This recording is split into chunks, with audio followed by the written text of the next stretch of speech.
वैष्णवी हगवणे हुंडाबळी प्रकरणानं महाराष्ट्र हादरलाय। हगवणेंच्या क्रूरतेच्या अनेक गोष्टी जगासमोर आल्यानंतर अनेकांना धक्का बसला। वैष्णवीचा पती शशांक हगवणे आणि त्याच्या कुटुंबाला मदत करणारा निलेश चव्हाण असो किंवा सुयश आणि संकेत चोंधे, या नराधमांमधला समान धागा म्हणजे या सर्वांवर आपल्या बायकोचा अथवा बहिणीचा छळ केल्याचा आरोप आहे। हे नराधम घरातल्या बायकांवर दादागिरी करून पुरुषार्थ गाजवायचे। या 5 जणांचे कारनामे ऐकाल तर हैराण व्हाल। या यादीतला पहिला हैवान म्हणजे शशांक हगवणे। आपल्या सोन्यासारख्या बायकोला वैष्णवीला शशांकनं पैशांच्या हव्यासापोटी हाल हाल करून मारलं। हव्यास तर हैवान क्रमांक 2 तो म्हणजे सुशील हगवणे। शशांकचा भाऊ असलेला सुशीलही वैष्णवीच्या छळात सामील असल्याचा आरोप आहे। सुशीलची बायको मयुरी सुद्धा हगवणेंच्या घरातल्या छळाला कंटाळून निघून गेली। हैवान क्रमांक 3 निलेश चव्हाण। हगवणे फॅमिलीला रवानगी तुरुंगात त्या फॅमिलीची झाली होती। त्यानंतर वैष्णवीचं बाळ आपल्या ताब्यात ठेवणारा हाच तो निलेश चव्हाण। या निलेश चव्हाणचाही इतिहास आपल्या पत्नीच्या छळाचा आहे। हा निलेश स्पाय कॅमेरानं आपल्याच बायकोचे अश्लील व्हिडिओ शूट करायचा। पत्नीला धमकावणं, मारहाण करणं, मानसिक छळ करणं अशा विकृत मानसिकतेचा हा निलेश आहे। तर हैवान क्रमांक 4 म्हणजे चोंधे ब्रदर्स। राजेंद्र हगवणेला फरार होण्यासाठी आपली आलिशान वाहन पुरवणारे सुयश आणि संकेत चोंधेही काही वेगळे नाहीयेत। त्यांनीही आपल्या बायकांना छळल्याचा आता उघड झालाय। संकेत चोंधेची 2 लग्न झालेली होती, तर सुयश चोंधेच्या विरोधात पत्नीला मारहाण केल्याप्रकरणी गुन्हा दाखल आहे। किरकोळ वादावरून माझे दीर नणंद आणि सासरे येऊन मारायचे। याच्या आधी मी 2दा म्हणजे याच्या आधी तर मिटवलंय माझ्या घरच्यांनी सुद्धा बसून। तर त्याच्यानंतर पण मी म्हणजे कंप्लेंट दिलेली आहे। पण ते एनसी देऊन नॉर्मल गोष्टी म्हणजे दोघांमध्ये संवाद साधून की घरातली भांडणं आहेत मिटतील असं पण पोलिसांचं म्हणणं होतं, म्हणून ते दोघांनाही बसवायचे, बोलायचे, सांगायचे। मग असं करत करत त्यांनी ते जास्त फायदा केले की आमचा दबाव आहे, आमचं सगळं ऐकतात वगैरे। ते मारहाण तर व्हायचीच कंटिन्युअसली। सासऱ्यांचं शिवीगाळ, दिराचं वेगळं, नवऱ्याचं वेगळं, प्रत्येकाचं वेगळं वेगळं होतं। मारहाण ही चालूच होती। 7 वर्ष झाली या गोष्टीला। मी त्याच्यानंतर मीटिंग्स पण केल्या होत्या, पण त्यातनं काहीच निष्पन्न झालं नाही। 19 मेला मला रात्री 11:41 मला कॉल केला होता। तर ते वैष्णवीसारखी तुझी पण तरा करेल, तुला पण फाशी घ्यायला मजबूर करेन, हे ते वारंवार बोललेत। पैसे घेऊन ये नाहीतर तिथंच राहा, हे पण ते बोललेत। वैष्णवी हगवणे मृत्यू प्रकरणानंतर चर्चेत आलेला गुंड निलेश चव्हाण गेल्या 8 दिवसांपासून फरार आहे। पिंपरी चिंचवड पोलिसांकडून त्याचा कसून शोध घेतला जातोय। असं असलं तरी अद्यापही तो पोलिसांना सापडलेला नाही।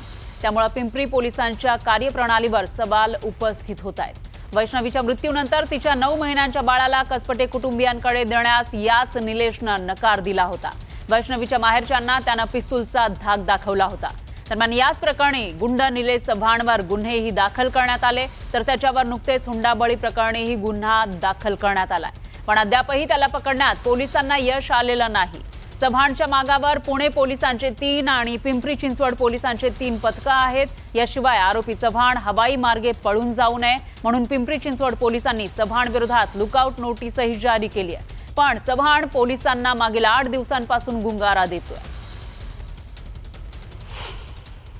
काय अपडेट आहे या संदर्भात? निलेश चव्हाण हा ॲब्स्कॉन्डिंग आहे, त्यासाठी पथके तैनात करण्यात आलेली आहेत आणि त्यासाठी माननीय न्यायालयापुढे स्टँडिंग वॉरंटसाठी आम्ही मूव्ह केलेला आहे। लवकरच त्याला पकडण्यात यश येईल। अर्थात स्टँडिंग वॉरंट हा कोणत्या परिस्थितीमध्ये जारी केला जातो आणि काय त्याची एकंदरीत व्याख्या?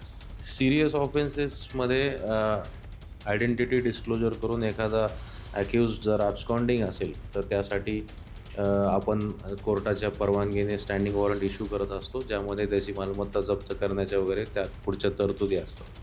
त्यामुळे मुसक्या आवळण्याचं काम सुरू आहे निलेश चव्हाणच्या, आणि जर तो अस्तित्व लपवून जर कुठे फिरत असेल आणि तो पोलिसांच्या रडारवर आलाय हे आता स्पष्ट दिसत आहे। कोणत्या क्षणी त्याला अटक होऊ शकते। मात्र सगळ्यात महत्त्वाची बातमी आणि मोठी बातमी ही आहे की निलेश चव्हाण, गुंड निलेश चव्हाण हा पोलिसांच्या रडारवर आलेला आहे। आधी लुकआउट नोटीस आणि आता स्टँडिंग वॉरंट आता त्याच्याविरुद्ध जारी करण्यात आलेला आहे आणि अर्थातच त्याला देखील अटक केली जाईल असा विश्वास पिंपरी चिंचवड पोलिसांनी व्यक्त केला आहे। बिझनेस सुरेश पाटील सर, गोविंद वाकडे, न्यूज 18 लोकमत, पिंपरी चिंचवड। निलेश चव्हाणवरती हा पूर्णपणे अन्याय झालेला आहे। निलेश चव्हाण हा त्याचा मित्र आहे अशा एवढ्या वाईट परिस्थितीमध्ये त्यांनी मैत्री निभावली. ते बाळ बघण्यासाठी 5 लोक तुरुंगात असताना ते लहान बाळ कुणी बघायचं होतं? ह्यांना अंत्यविधी झाला तेव्हा ह्यांनी बाळ काही नेलं नाही. ते बाळ बघायचं कुणी होतं? मग ह्यांनी रिक्वेस्ट केल्यामुळे ते बाळ त्यांनी सांभाळलं. त्यांनी बाळ सांभाळलं, ही माणुसकी दाखवली. उद्या सोडून गेला असता. पोलीस आहे, मीडिया माझ्या विरोधात आहे, पोलीस माझ्या मागे लागलेले आहेत, कशाला बाळ पकडायचं?